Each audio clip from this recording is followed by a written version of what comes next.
Welcome to Days of Roar, the Detroit Tiger podcast, brought to you by the Detroit Free Press. My name is Mark Gorash. I am here with Free Press beat writer Evan Petzold on a pre-Thanksgiving Day weekend.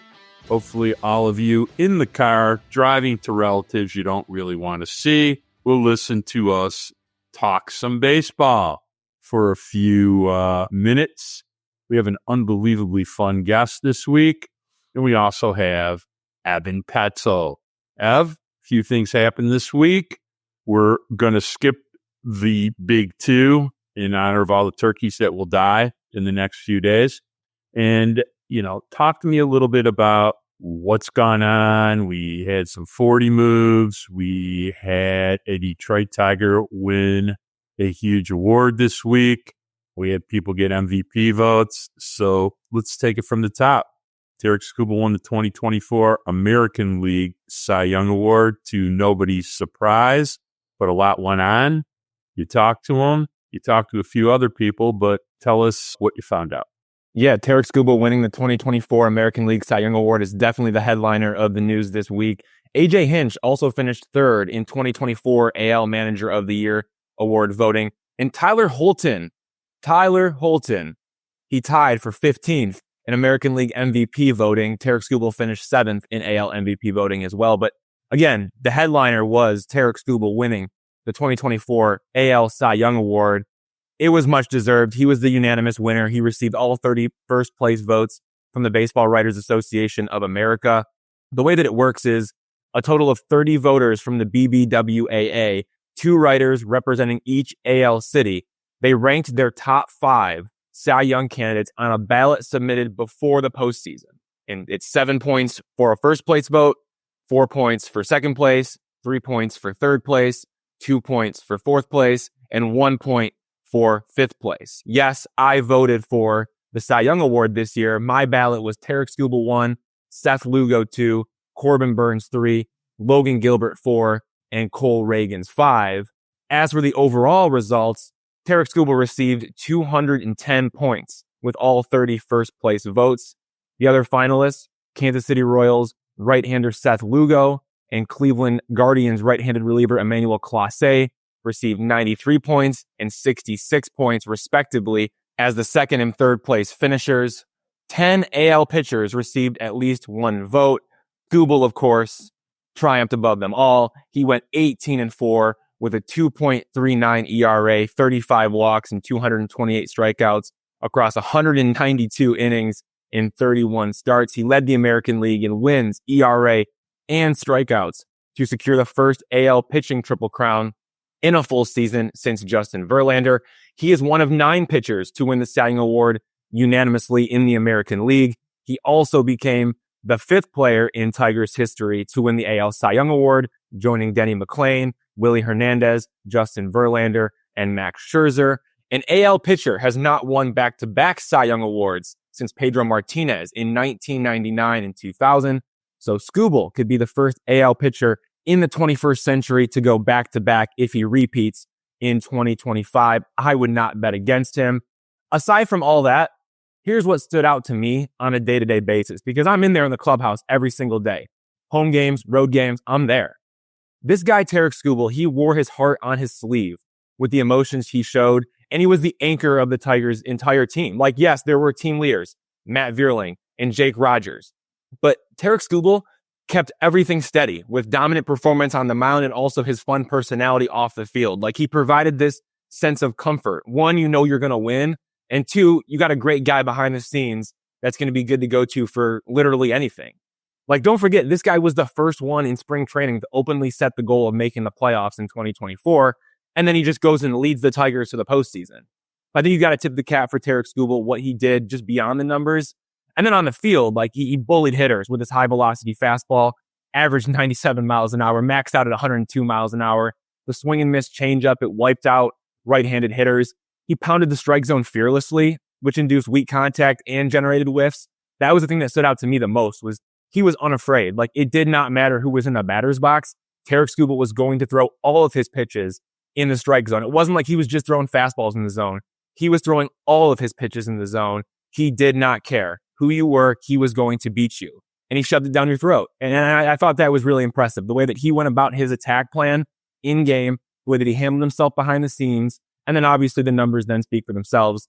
Hats off to Tarik Skubal, 2024 American League Cy Young winner, unanimous greatest pitcher in baseball right now. No question about it. Greatest pitcher in baseball, no questions asked. Started out the season as a beast, grew into a monster. Just the most dependable starter in the major leagues. Never let any start get away from him, and it might be a season that'll be difficult for him to top in his career. I mean, I can't even remember a start where he wasn't good. So excited to see what he has next year.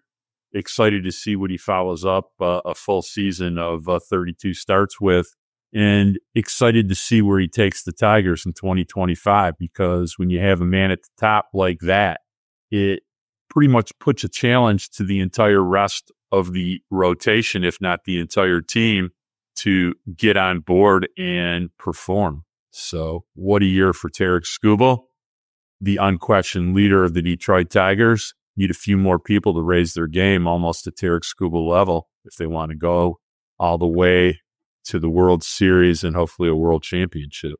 And Mark, what a year for AJ Hinch too. Like, let's not forget about him in this mix either. I know he finished third in American League Manager of the Year voting, but he had a heck of a year. I know he received just one of 30 first place votes.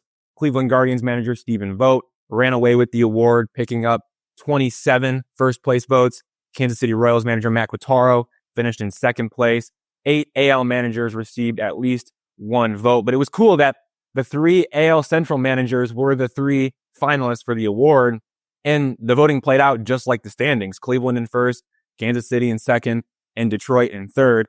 I did not have a vote for Manager of the Year, but the only writer that gave a first place vote to Hinch was The Athletic's Cody Stamenhagen, who covers the Tigers. And I certainly understand why Cody did that. Like, you have to remember, the Tigers, they traded 4 veteran players, including Jack Flaherty, at the July 30th trade deadline. AJ Hinch did not let the young players give up on the season. And on top of that, AJ Hinch didn't give up on the season. He implemented tactical skills as a manager to create wins in the margins. Like, you talk about using the platoon advantages that he was able to untap. The opener bulk reliever pitching strategy, he did that. Like, they were unpredictable on the mound, and they had those platoon and matchup advantages at the plate. And so not only did Hinch employ those things from the manager's chair, but he also got his players to buy in. So then the players buy in, and then AJ Hinch pushes all the right buttons, and you see the Tigers do what they were able to do down the stretch. Like, the postseason odds were down to 0.2% with a 55-63 record on August 10th. They were on pace for 75 wins. And then the Tigers go on their improbable 31-11 run to clinch a spot in the postseason. Yes, the players had to do the work on the field, but I think AJ Hinch deserves credit for that as much as anyone, if not more than anyone. Like, he himself brought playoff baseball back to Detroit by the way in which he managed, even after the Tigers were sellers at the trade deadline. So shout out to AJ Hinch on an incredible season. He did more with less, especially when you consider what Vogt and Quatraro had to work with in Cleveland and Kansas City, respectively. So I know AJ Hinch is still looking for his first Manager of the Year trophy. He's had 5 top 5 finishes throughout his 11-year career. The Tigers are also still looking for their first Manager of the Year winner since Jim Leyland in 2006. I bet AJ Hinch wins in 2025 if the Tigers win the AL Central. He certainly made a statement this year showing that not only can he manage the big boys like he did in Houston, but he can manage to win in the margins as well. Huge hat tip to AJ. Shout out to him on the 3rd place finish. That was really impressive. Look, when you try to assess, besides Tarik Skubal, the season the Detroit Tigers had from a performance standpoint, I don't think there's any question the best manager in the American League was AJ Hinch. No real stars beyond Scoobs.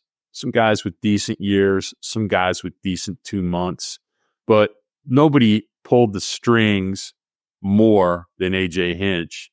Nobody did more to bring along young players, unexpected players that had never really performed for a long time at the big league level. We don't call him the puppet master for no reason.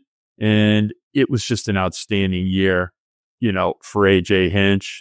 And it's, to be honest, what people don't understand is this is the same mantra AJ Hinch has been trying to instill for 3 or 4 years. It's just this is the first year that they got over the finish line and got more than 1 or 2 players to perform at a level that winning requires. But AJ Hinch is tactically the best manager in baseball. I'm happy to argue that with anybody.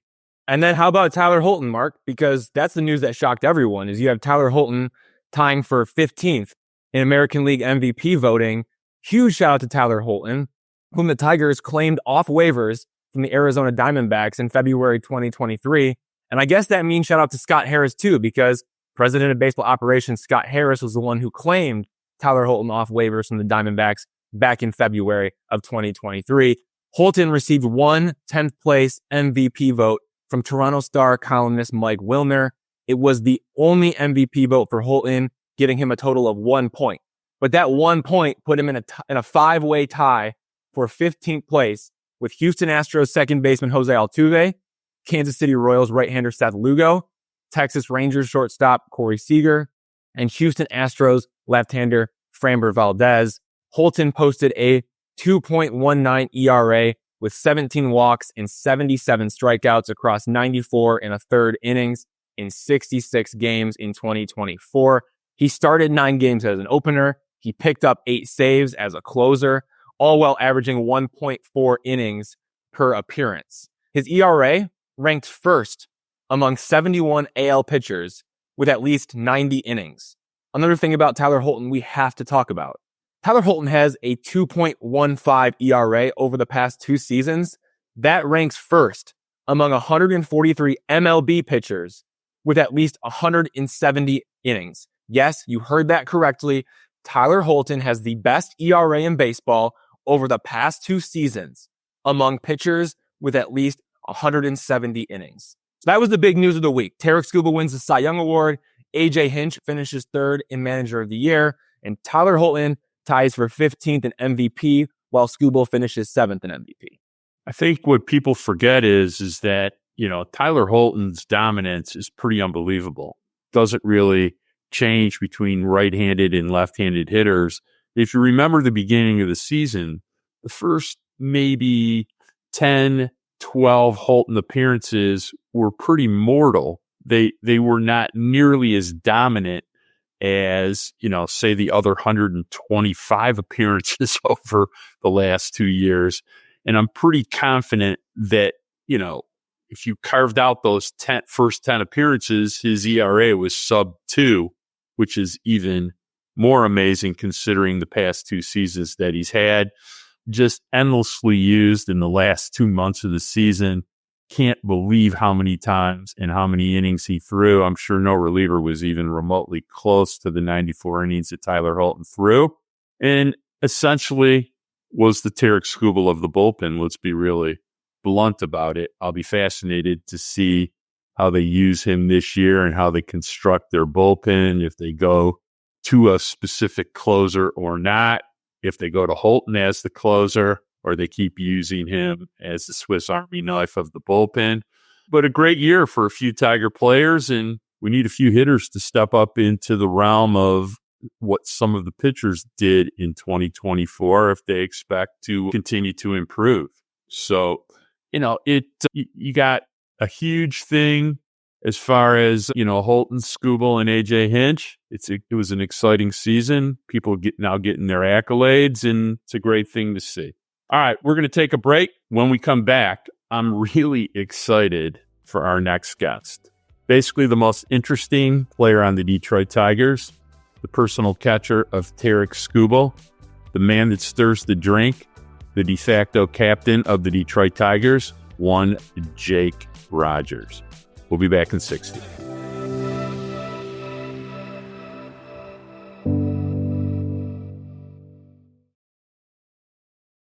I'd like to welcome Jake Rogers, catcher for the Detroit Tigers, to the Days of Roar podcast for the first time. Jake was a finalist for the Gold Glove Award, called pitches for every start from Cy Young winner Tarik Skubal, and is a glue guy in the clubhouse. Jake Rogers, thank you for joining us. Thanks for having me, guys. So we have a lot to talk about, but we need to start with Tarik Skubal winning the 2024 American League Cy Young Award. He threw more than 3,000 pitches this season. That's 31 starts in the regular season, and 3 starts in the postseason.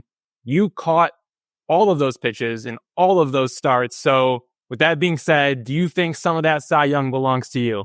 I'm not going to take any credit. His stuff, I think, kind of spoke for itself all year. And, it was just a incredibly, fun year for me to catch. Obviously I'm super thankful just to be a part of it. Again, I don't think I don't need any credit. That's for sure. I mean, he did all the work. That's for sure. With that being said, like, how do you reflect on his season? Because you have a perspective that nobody else has because you were behind the plate for all of it. Yeah, I mean, it was truly an incredible season. I think from start to finish, he has an incredible story, with his ups and downs that he's been through in his entire career. But, it was just super cool for me to have the best seat in the house for it. He's just an incredibly hard worker. And, people see that. I think, just the type of bulldog mentality he has, throughout the year. You could see it on the mound and stuff like that. But behind the scenes, that's how he kind of takes his work too. So he worked he worked so hard for it. And just to see him kind of get the credit he deserves for the year he had is super cool. And again, I had the best seat in the house for it. And, I can't wait to keep catching him.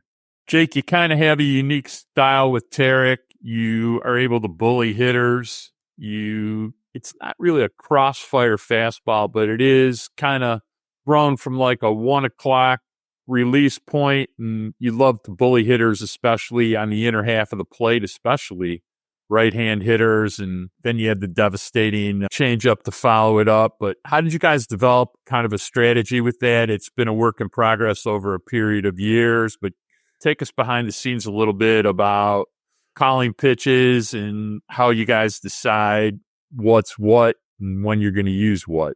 Yeah, so it's kind of a crazy long process to kind of go over each hitter. We have a meeting every start day with every starter, but with Skubal, we'll meet. I think he normally gets to the park for a 7 o'clock 6:40 game. He normally gets to the park around 2. We'll have a meeting right around 3 or 4ish and go over the hitters. And I've kind of gone over hitters night before. If, for example, to start the series, like if we're playing, just the Rangers, because they're right next door to me right now. But if we're playing the Rangers, then, for those 3 days, I'll go over all their hitters and kind of do my own homework. And then the Tigers give me a huge rundown of all the analytics and all the analytical data that they think that, and it's a lot. It could be as much as you want or as little as you want. But they kind of give me a booklet with all that kind of stuff. And then Feder does his own homework and Skubal does his own homework. And right about that 3 o'clock mark, me, Scoob, and Fet, we get in a meeting and kind of just go over the lineup that day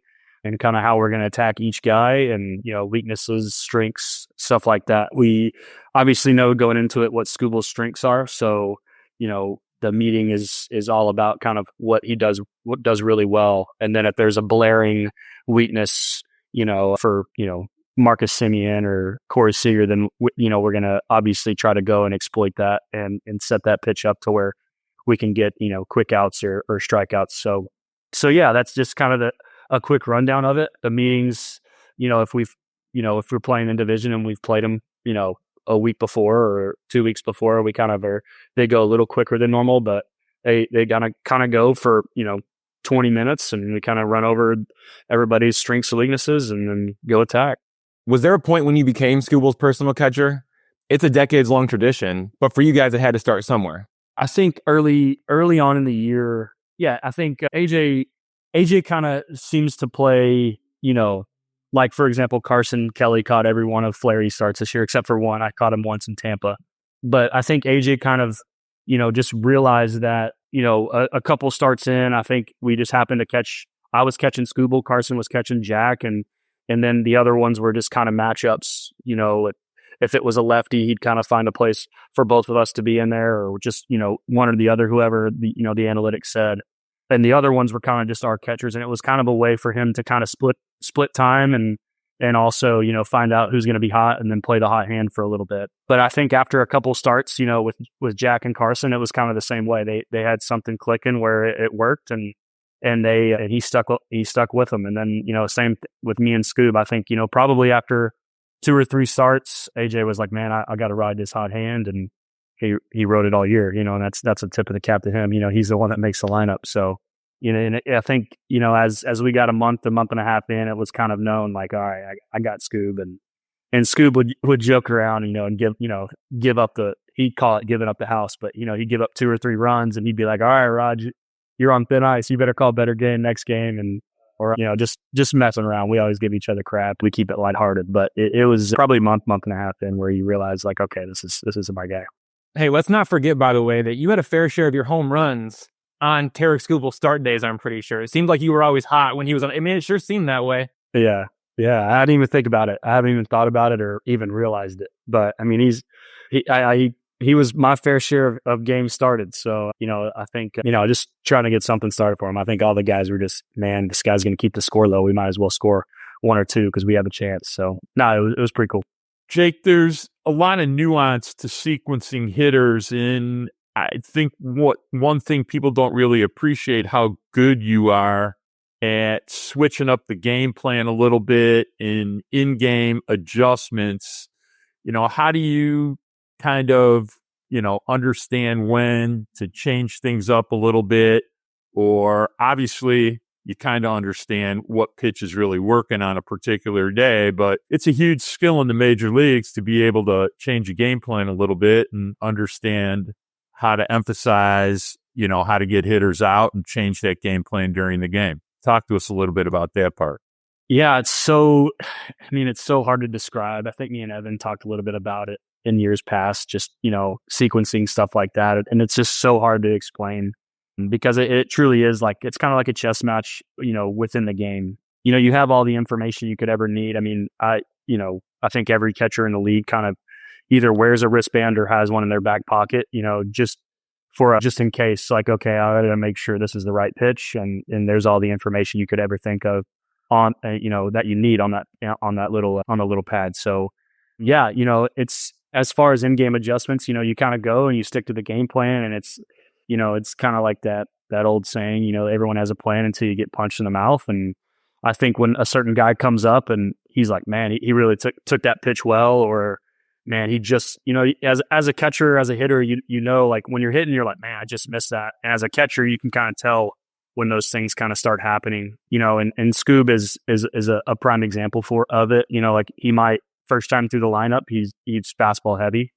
And then kind of second time through, you can kind of see him gearing up for the fastball. And it's just kind of a feel aspect of like, man, I'm pretty sure I need to start going to changeups now because they seem to kind of be gearing up for 100. And that's, kind of when we start getting punch outs with the changeup. And you kind of read hitters. Hitters are so good. They can make adjustments on the fly, especially the great ones. They know exactly what they want to do when they come up, and sometimes it just is how it works out. They're sitting a good pitch, and the great hitters don't miss it when they're sitting it. And that's the hard thing, but to kind of do. But I think pitch calling is a forever. Just it takes forever to learn. I don't think you ever really learn it and never get down to it. The more you do it, the better it is. Just like with anything in life. But yeah, I think just over years and years of kind of, the more you're in the league and the more you face certain hitters, you kind of know them and know them better.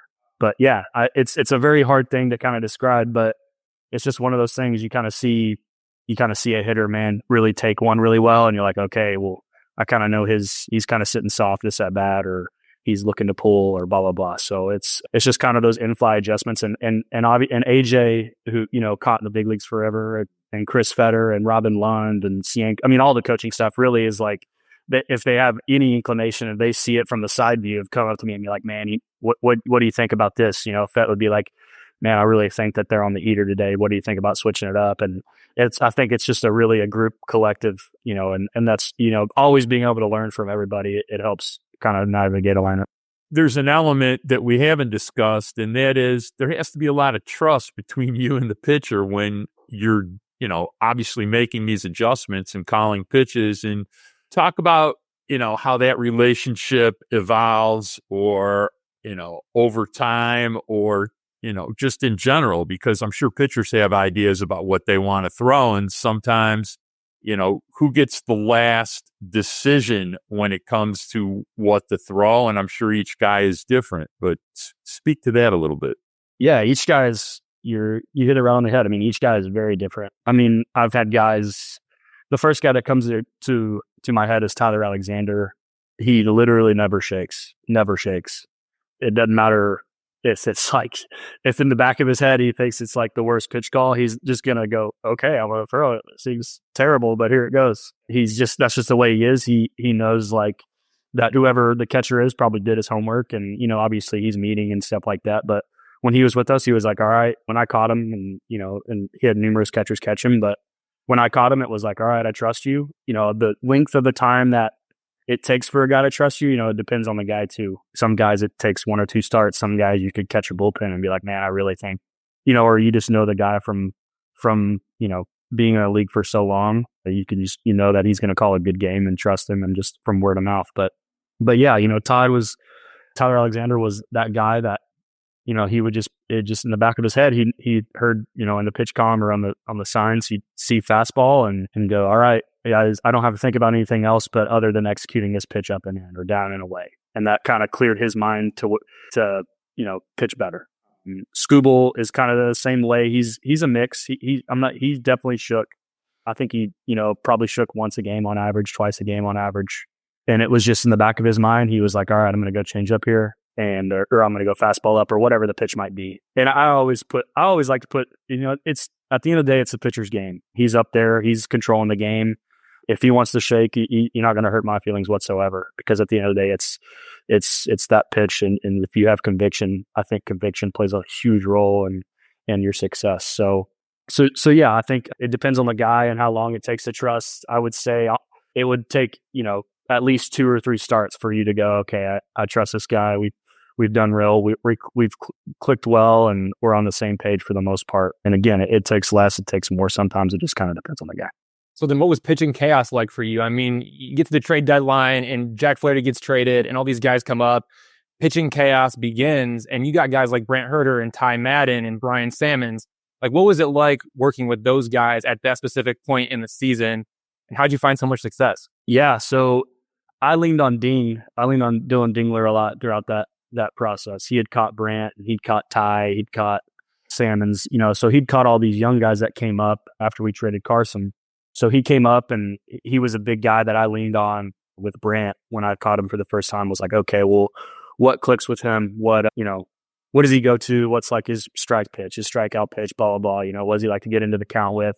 Stuff like that. And that's just, respect I have for Dingler, knowing that, he's caught him a lot and he knows what clicks. And I think every guy, and to be able to have Dingler do that, to have Dingler there for most of those guys is huge too. But if you don't have a guy like Dingler, I mean, you really go up to the pitcher and you just ask him, what he thinks. The exact same questions I would ask Dingler, and you kind of go up to him and just be like, all right, and when the game gets on the line, and you call, for Brant, if I call a sinker and he shakes the slider and it's a 1-1 count, in the back of my head, it's like a log. I'm like, okay, I know, like, he trusts his slider in this count. It's just kind of a log that you get in the back of your head. And after a couple times, it's like, okay, you get on the same page, and it's like slider, and he's like, yep. And then we go from there. And that's, and you kind of have to lean heavy on the pitchers in that scenario with them being comfortable enough to shake and telling them, hey, look, if you're not comfortable with that pitch, please shake. That's how I'm going to have to learn you. But that was, a big way that during that whole pitching chaos, how I got through it. Jake, it seemed like pitching chaos really worked unbelievably well. It's something you guys had never really done before. Why do you think it works so well? And it seemed like also it was a real team effort, all the way from the guys upstairs in the data and analytics department, all the way through you helping them execute it with the pitching staff, because a lot of those guys that you brought up, they vastly superseded their performance in AAA, and there had to be reasons for it. Yeah. Again, that's a tip of the cap to AJ and his mad scientist mind, and, with the front office with helping them and kind of piecing those things together as we brought guys up. And again, a huge tip of the cap to the guys as well. I mean, they pitched their butt off. They really did. I mean, it was, Brant comes, and we've been talking about Brant, but Brant comes to mind. I mean, he just attacked the zone. And when you attack the zone, doesn't matter really how good of the stuff you got. Like I said, conviction's a huge thing, and he played a huge part. But yeah, it was kind of a crazy deal, the whole way. I think it kind of first started when we first noticed it. I think it was Kenta. Kenta started and struggled the first couple months, or first month.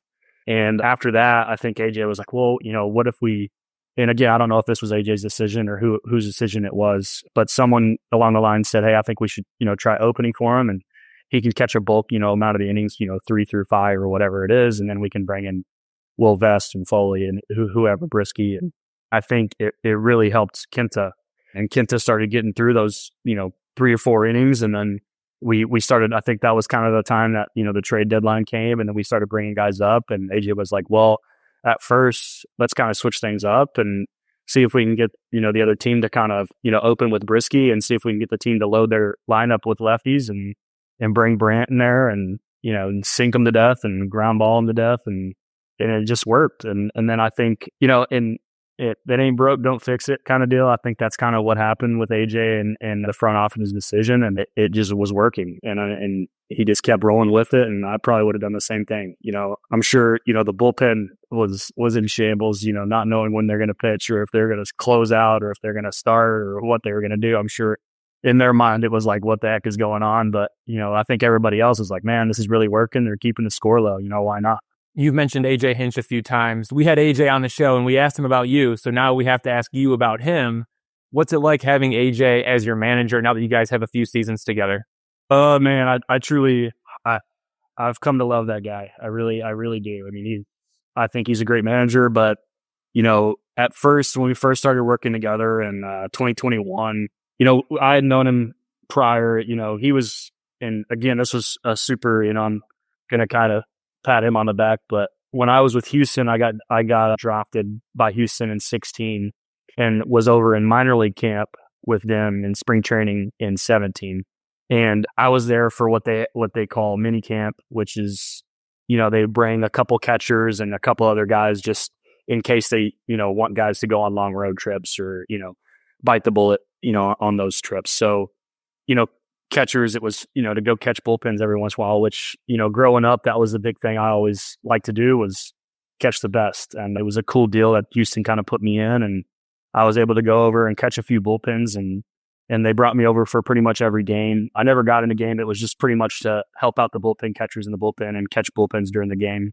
But what cool thing he did was 2 or 3 times he would call down and be like, hey, bring Rogers up in the dugout. And again, it wasn't for me to play. I mean, I was excited that I thought I was going to go in and play, but he brought me down, and for like a full inning, he would just he'd sit me right next to him, and we would talk, while the game was going on about, just baseball and, how I was and stuff like that. He did that 2 or 3 times, and that kind of got the relationship rolling. And then I obviously got traded, and I always messed with him about how he didn't care about me, and he traded me over to the Tigers because we always joke around. But anyway, we always mess around about that. And, he came over and, he called me and was like, hey, we kind of had a prior relationship, and he just kind of asked me about the org and how I thought about it, and just trying to get used to it and seeing how things clicked. And, in 2021, when we started together, it was like you guys have probably seen, there's a lot of moving pieces. He's going to pinch hit. He's going to bring in matchups,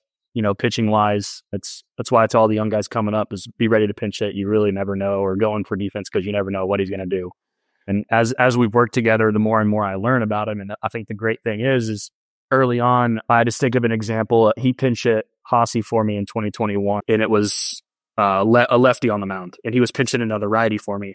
And at the time, I was kind of frustrated, like, man, why is he doing this? And I didn't know, and I was young and dumb, and I had no idea that Hossie had popped that year, and he was playing for, a double or a home run in that situation.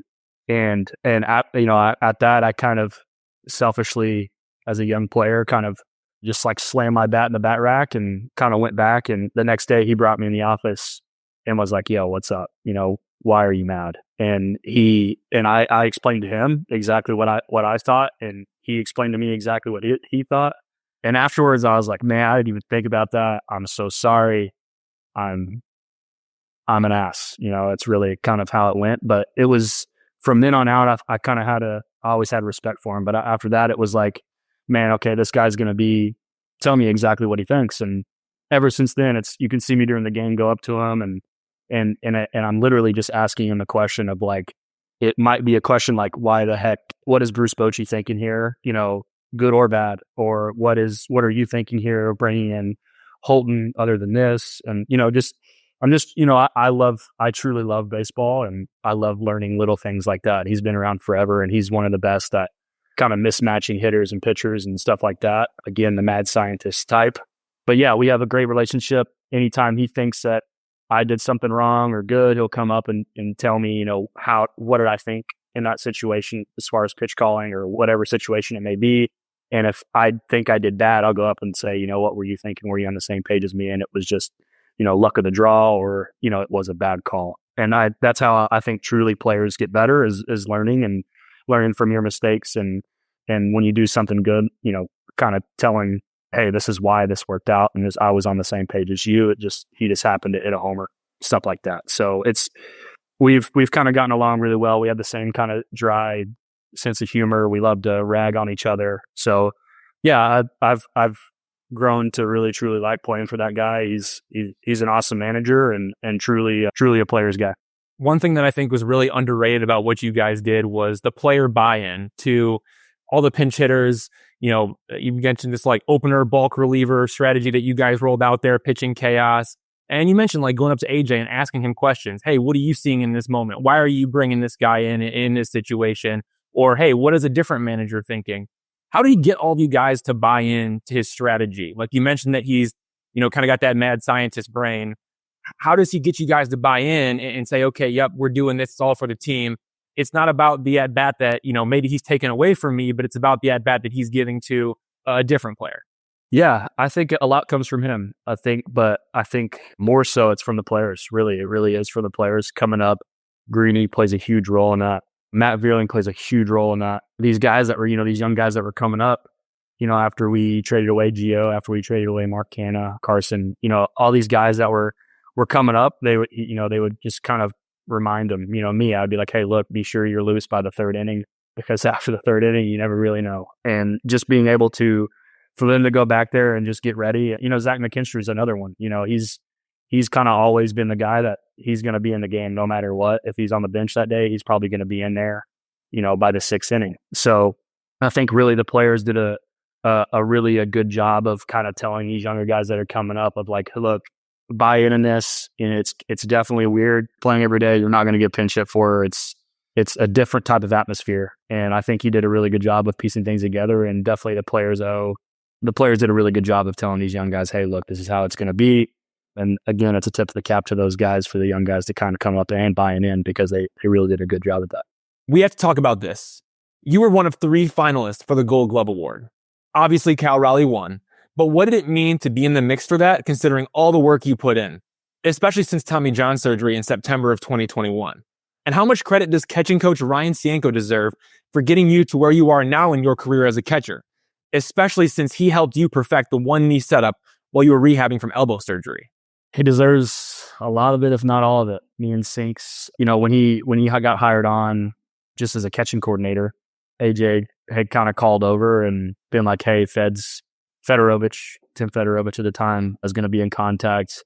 We have Ryan Cienko too, was hurt that year. So he was like, Ryan will be around the complex as much as you need him to be, just to kind of work on stuff if you ever, and he said I think it'd be good to kind of rack his brain. So early on, in spring training, we gained a really good trust with each other, and I couldn't really do much, as far as the rehab process. So I kind of told him like the numbers aren't, because I've always been a kind of catch and throw catcher, so I've always kind of noticed that I've caught really well, and when I got to the big leagues, the numbers weren't really translating. At the end of the year, I'd be towards the bottom of the pack for the first year, and then the next couple of years, I kind of stayed stagnant at the right in the middle, which I knew in the back of my head that I could do a little bit better than that. So I got with Cienko, and we kind of went together and talked about what we thought we should do, and he was really good about, me, it's kind of crazy, different players and, hitting, catching, pitching, something clicks, along the way. It might be, something that you say to me, and then, if I told you, Evan, hey, look, get your foot down early, it might not make any sense at all, if you're hitting. And then if you told me that, I'd be like, oh, okay, it makes all the sense in the world. So it took a month or two, and it was a slow start, but I finally kind of figured out a way to do it. And man, we really rolled with it. And I started feeling really confident with it. And obviously I had that whole year to kind of catch bullpens with it and work on it. And that was my whole idea going into that rehab process. But yeah, we we really did. We changed a lot, and it's really paid off, and it's really cool to see. I don't ever look at numbers in the year, not rarely any video. Cienko kind of does all that for me, which is super nice to have him. He's super good at what he does, and I'm thankful for him for sure. And again, Tim Fedorovich, I owe a little to him as well. But it was definitely a year to get better, and to see just to be named a finalist was super, super exciting for me, and it's a pretty cool honor, and honored to get just up there with those other two guys. All right, Jake, let's talk some fun stuff. Let's talk about hitting with Jake Rogers. So, wasn't your best year in 2024, but I think something that people really missed is you actually were really good at the most important times when you needed to be. So you had a 793 OPS with runners in scoring position. You had some big playoff swings. Why do you think your, performance level goes up so much in those most important times? I don't know. I guess I got that clutch gene, man. No, I'm kidding. No, it's just the kind of the thing, you want to be as a hitter is, and I always joked around the whole year by saying this, but, being in the bottom of the lineup, if, whoever it is, if I can do it, anybody can do it. And that's what I always told the guys, after I hit a homer or come in and hit a double and clear the bases, whatever it might be, whatever situation it might be, I would always just come in and say, hey, if I can hit this guy, anybody can. So it was just a fun way to kind of get the guys going. But yeah, it was just wanting to be that guy in the moment, moving the runner over any little situation I could be. Yeah, it wasn't my best in 24, but I tried to drive in runners when I could. And yeah, that's, you want to do that for because the guy before definitely, probably did most of the work of getting him over or getting him to third base with less than 2 outs, stuff like that. So it's just kind of that team mentality of, kind of play for that next guy, and whether that might be a home run or whether it might be a single through the middle to score a guy from second, you never really know. So no, but I just kind of wanted to be that guy in the moment. That's kind of what you live for as a ball player. So I never really pay much attention to what your average is. I'm much more interested in how much power you're generating. And you hit 21 dongs in 2023, fell off a little bit in 2024. Talk a little bit about maybe what you're going to work on this winter. I know you like to hit, so tell us what you're going to do to try to recapture some of those homers you may have lost in 24. Yeah, I think the big thing for me is when I put the ball in play, I hit hard. And, my hard hit rate is good, and it was really good in 23. It was a little worse in 24, but, when the ball's in play, it's getting hit hard. So the biggest thing is to kind of just move the ball more, really. And it's working on that swing and miss, getting the swing and miss a little down, because when the ball's in play, if you hit hard, something's good's going to happen, whether it be on the ground and on a line drive or in the air. So I think just moving the ball a little more this next year, and, working on getting on plane a little more and moving the ball forward, because when I do, good things happen. So I think that's kind of the biggest jump I'm going to make in, for, this offseason going into 2025. Home runs will come, the more I put the ball in play. So that's kind of my idea going into offseason and working into 25. Hey, so before we get you out of here, and we've really appreciated your time, got to ask, looking forward, you've played with a lot of these guys now for 5-7 years, right? Like, it's been a long time. A real core has been established. You got Tarik Skubal, the best pitcher in the world.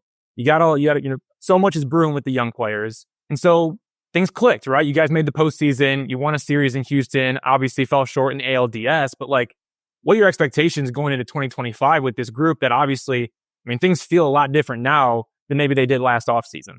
Yeah, I'm excited. I think all the guys are excited. I think it was really good for everybody, really. I don't think there was many guys on the roster that had any playoff experience. So getting into the playoffs, getting that experience, feeling that itch of man, this is baseball. Playing in October was what we had always worked for. So I think everybody kind of getting that taste, young guys, me, whoever it might be, of playing in that atmosphere, and those atmospheres really, I think, is going to make everybody just a little bit more excited for next year. And kind of a lot of guys realize hey, this is possible. We can do this. And it's just a little bit of a confidence going into 25 of all right, we've been there.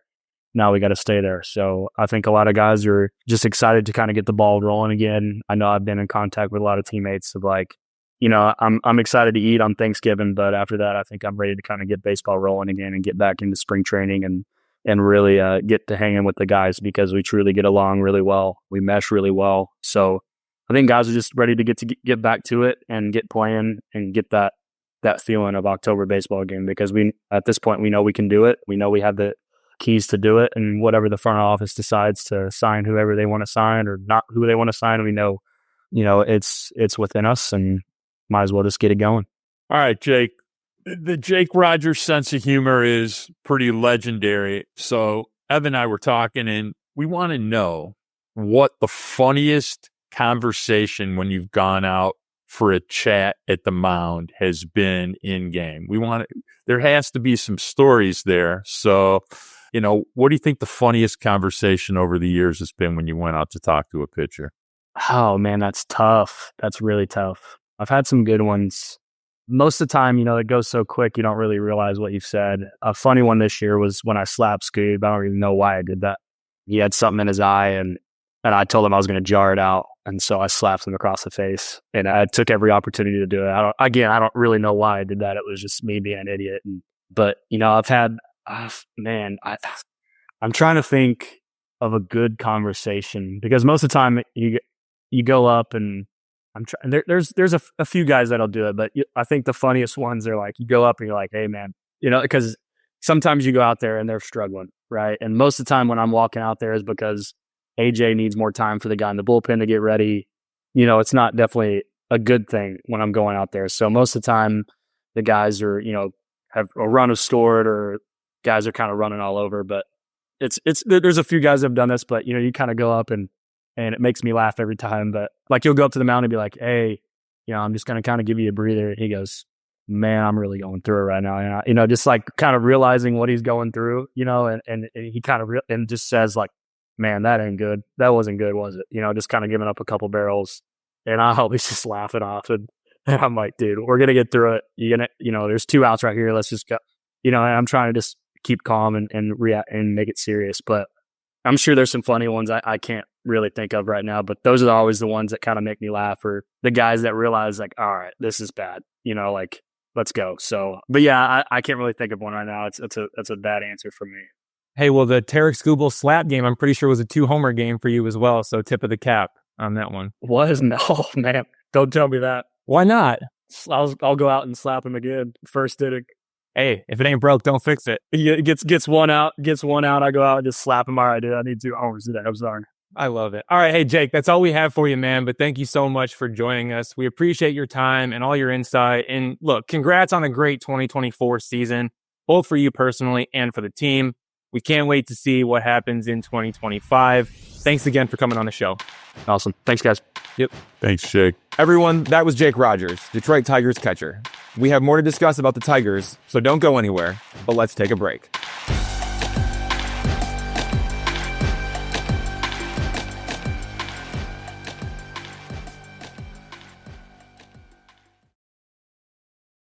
All right, I'd like to thank Jake Rogers. That was just an amazing interview. If you didn't learn a lot about baseball, how he performs the magic behind the plate, how he sequences people, how intuitive he is, and just basically how baseball smart he is, not to mention just about the most fun, talkative interview there is in that room.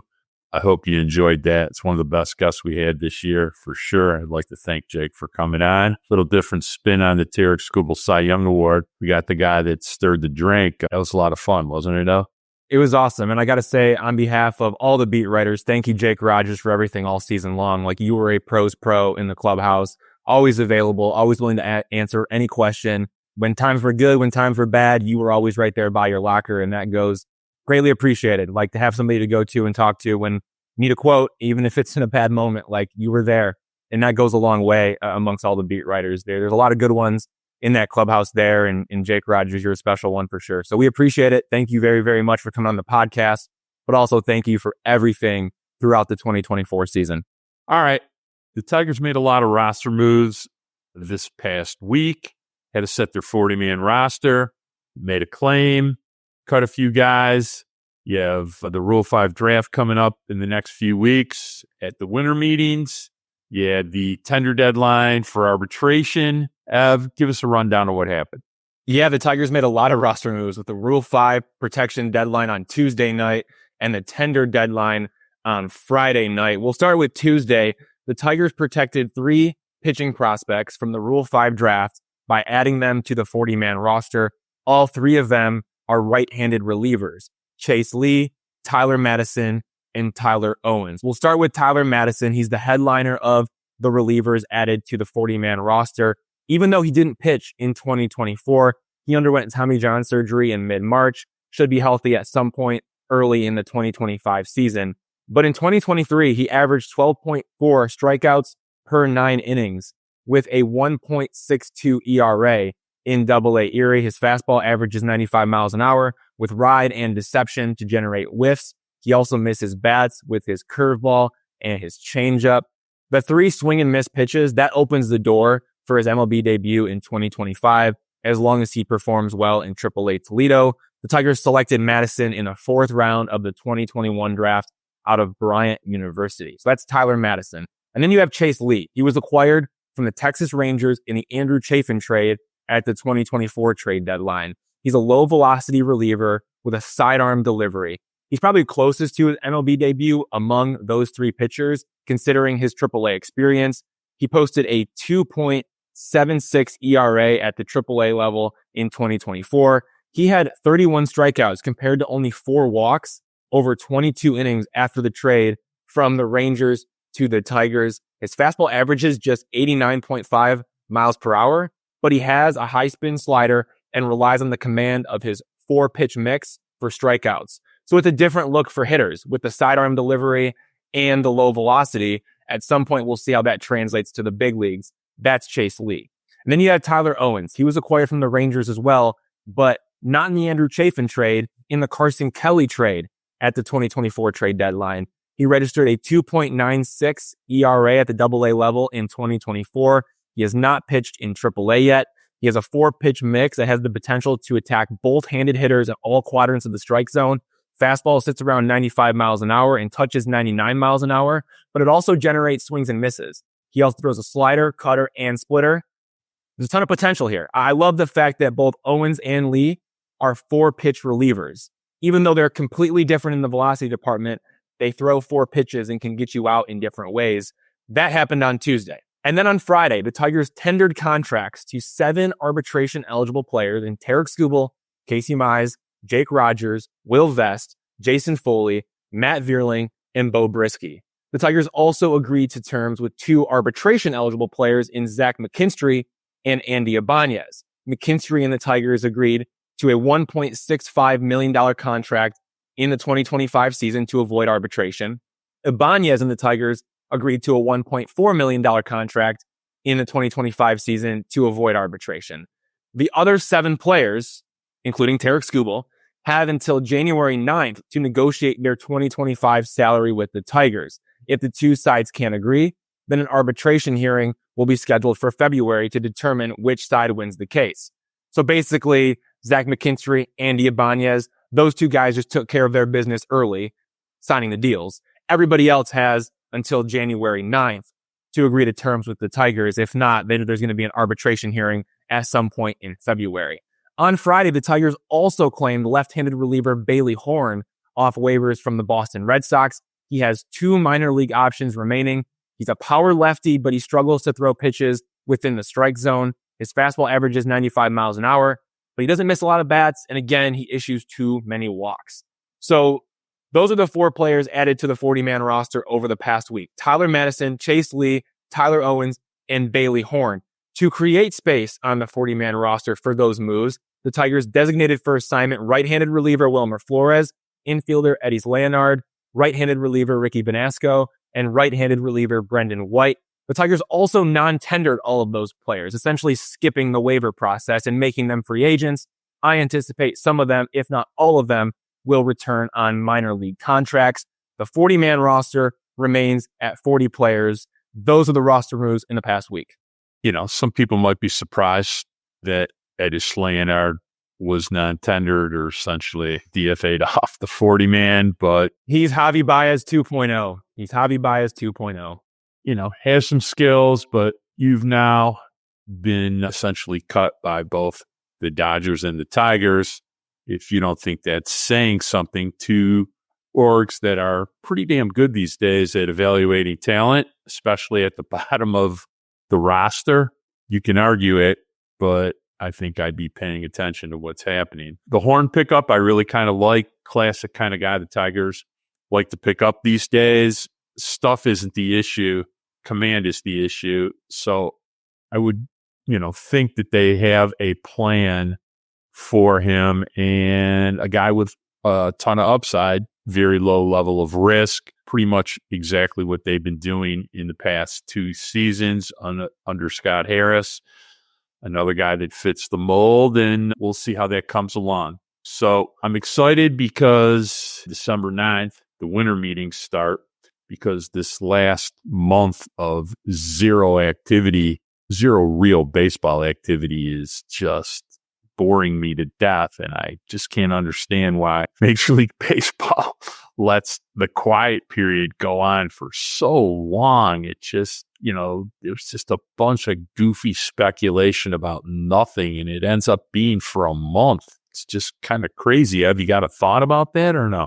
I think you're being a little bit disrespectful to Perry Minasian of the Los Angeles Angels, because he keeps making moves, and he's made moves all offseason long. If you didn't notice, Yusei Kikuchi just signed a 3-year, $63 million contract with the Angels. So that's like the first big free agent signing of the offseason. But Perry Minasian, who runs the show for the Los Angeles Angels, he's been making moves all offseason long. It's been really impressive with what they've done. So again, you can be upset about that, but there is one team that has been an outlier all offseason. You can complain about the other 29, no doubt, and I don't blame you because it is slow moving. But the Los Angeles Angels have been out to accomplish something. They've been very, very aggressive, making a ton of moves. So we'll see if other teams jump in the mix soon. I think they will. I do think there has been some activity brewing. I've heard the Tigers even being interested in certain players. We'll talk about that maybe next week. We'll see how things go. But things are definitely heating up. I expect a very active winter meetings. Hopefully that comes to fruition. All right. Perry Minasian, de facto friend of the Gorash family. I always wish him well. Works for one of the single worst owners in the history of baseball, Artie Moreno. So I hope some things improve there. Also, gotta love me some Mike Trout, and I just wish he could stay healthy for one full season. It would be nice to watch. All right, it's Thanksgiving weekend. It's time to get the hell out of here. So had a real good time doing the Jake Rogers interview, but I hope everybody has a great time with their family this week. No talking politics, talk baseball instead. I'd like to remind everybody to rate, share, and subscribe wherever you listen to podcasts, Apple, Spotify, Amazon. You can always find us embedded in every single Evan Petzold article at freep.com. I'd like to thank our editor, Nicole Avery Nichols. I'd like to wish a happy Thanksgiving to the magic man, Robin Chan, who saves us every single week. Eager to see my grandson, Braden Michael Gorash, getting big. And shout out and a happy Thanksgiving to the person that really stirs the drink on Days of Roar, Savannah Petzold. And to everybody, I'd like to wish a very happy Thanksgiving and peace.